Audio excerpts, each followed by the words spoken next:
Alright, so tell me, have you seen this platform before? You probably have before, whether it's from me or some other creator, and the platform is called Bookmap. Now, Bookmap can be quite confusing when you're first getting used to it or when you're first starting out using it. So in this video, I'm planning to show you how I use Bookmap as simply as possible and give you a blueprint / game plan on how you can do the same. So crypto, this video is for you, and without further ado, let's jump into it. So when looking at it, honestly, it looks very confusing at first glance. But before I even get into like all of the installation and how to go about getting Bookmap in the first place, you should probably ask yourself, why do you want to use it in the first place? I think that eliminates or already does 50% of the heavy lifting in order to understand Bookmap a lot more. If you know the exact reason why you want to use Bookmap, whether it's to test out some theory or test out some strategy you've seen from your favorite YouTuber, then you'll already know what you're looking for. And that's the key thing here. You want to know exactly what you're looking for.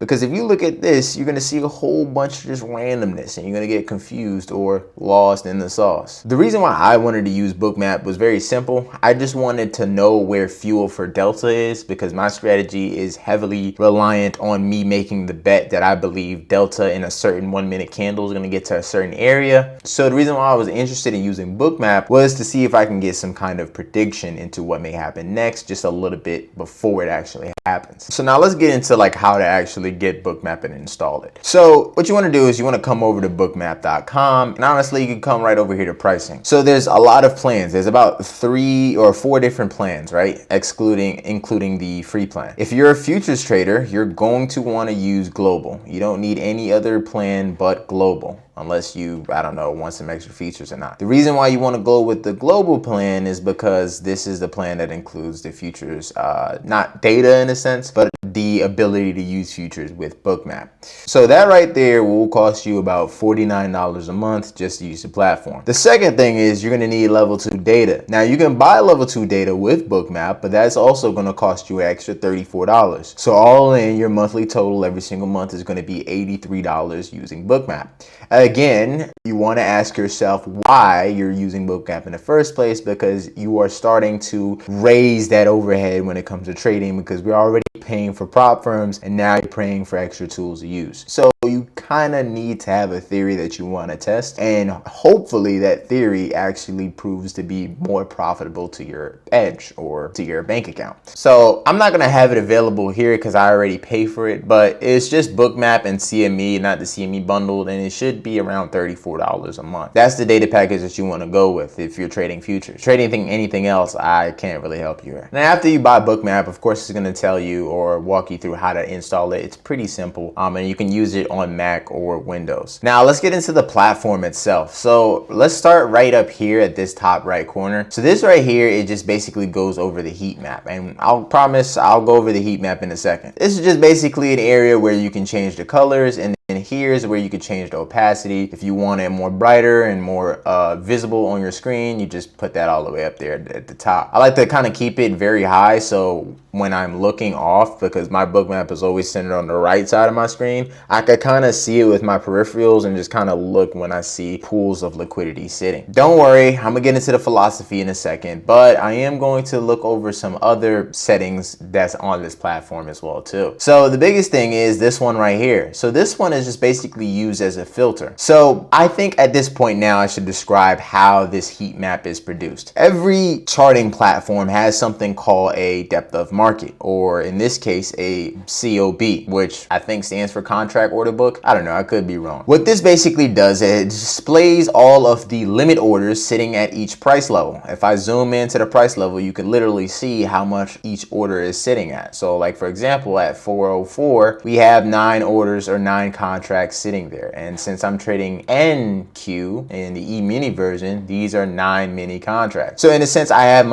because I have my heat map on this one, right? If it's more on this end, that means that there is a lot of orders sitting at a certain level relative to the other orders that are sitting there. So let's say, for example, you see 28 orders sitting here, and this is kind of color-coded red. And the reason why it's color-coded red is because if you look around, the other orders are sitting around 8, 15, 11. This is kind of the highest in the area. area. So that's why it's color coded red/orange. But let's say if all of these orders were sitting at 28, then this wouldn't even be visible because the average order would be 28. So basically keep in mind that the heat is relative compared to the orders sitting around. So the more orders that is sitting at a certain price level, the hotter, or the more you'll see red, or if you have this one yellow, if you have this one white, plastered on a certain chart. But since I have red, that shows me there's a lot of orders sitting at this level. Orange is the medium, so like as you can see, 11, 12 are kind of color coded orange here. And then blue is the lowest. So if you don't see it at all, which is what this filter is for, because if I put this filter all the way over here, you'll see that I'll pretty much see every single order and where it's in at. But I don't want to do that. I kind of want to see the orders that matter. So the blue are the orders that are a little bit less. Think of it as a game of hot and cold, right? So the more orders sitting there, the hotter the level will look. The less orders sitting there, the colder the levels would look. So now that I've explained that, we can understand what this is for. This is just basically a filter. If you want to see just the hot orders and where majority of orders are sitting, you just turn that all the way up, and then you would see where, okay, cool, 31 here, 13 and some change here. You'll see the big orders, or yeah, the big orders at certain price level. Of course, if you zoom in as well too, this will give you a more detailed breakdown. So like if we kind of come up here, we can see that like there's a good bit of orders sitting at 410 to be exact, right? Now this controls the volume dots. Now these little bubbles right here are the representation of executed orders. So you know, if you know anything about order flow, there is limit orders, which sit on the depth of market, or in this case, the contract order book. And then there is executed orders, or market executions, which in this case is being visualized through these volume bubbles. So if I zoom in on this bubble, we can see 6 of them lifted or hit the ask. I'm gonna give you kind of a little bit of an illustration of like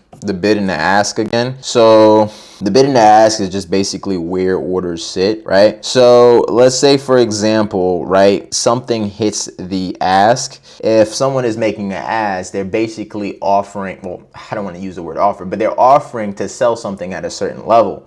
So if we hit the ask, that means we moved up to whatever level that they're offering. Now, if we hit the bid, right, the bid is kind of like punching down.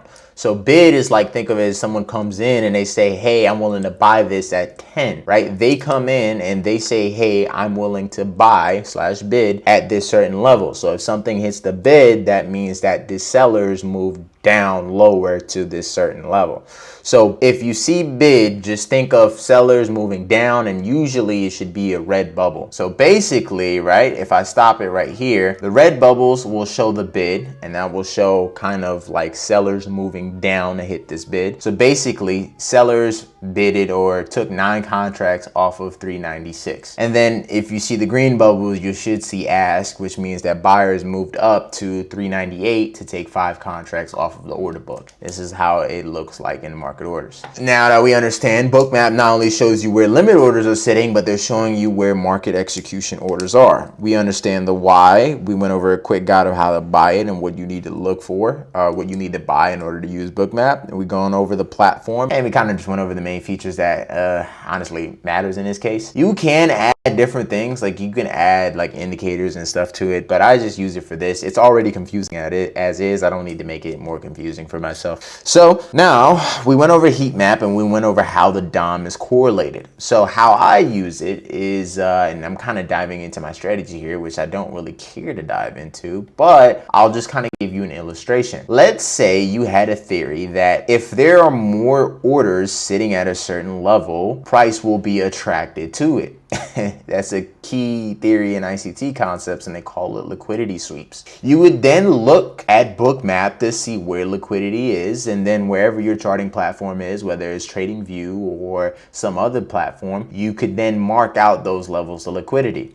But the thing is, liquidity is always changing. So sometimes you'll see that there's 29 contracts in here, and the moment we get here, it changes, right? So that's why I kind of always like to look at Bookmap to see the real-time updates. That's an example of how you would use it based on your strategy or your theory. And that's why it's very important to know why you want to use it. in the first place. I know this video is relatively short, but it is my simple understanding of Bookmap, and honestly, if I had to explain it to a friend, in this case I am, this is how I would explain it very simply, and this is how I use it and my complete understanding of it. Hope you guys enjoyed this video and hope you guys gained some knowledge and value from it. And you know my motto, be a problem solver. See you guys next time. Until the last time.